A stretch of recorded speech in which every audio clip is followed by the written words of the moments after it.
just be polite about it, and don't ever screw anybody. I can tell. 100%. I'm sure you wouldn't, but there's other people on here, so I just want to remind everybody. The first time I introduced a guy that wanted to sell his business to a buyer, and he said, look, I'll give you 5%, I'll give you 5%.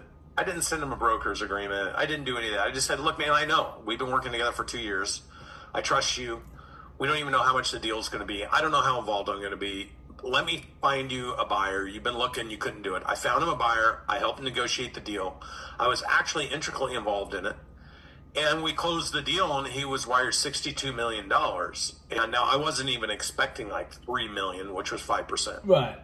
I wasn't even expecting $1 million. If he would have just said, I'm going to buy you a Lambo, I don't care, a Ferrari, like, thank you for all your help. Something. A boat, a speedboat, I wouldn't have cared. I would have been like, oh my God, what a win for both of us. But what he says to me is, I really had to do it myself, and I had other expenses. And I'm like, okay. Well, interestingly enough, 2 years later, I was going to buy the company that bought them. And when I was doing my due diligence, I saw in their disclaimer and in their indemnification, they literally put in there, you owe Brandon, if he claims it, you owe him his 5%.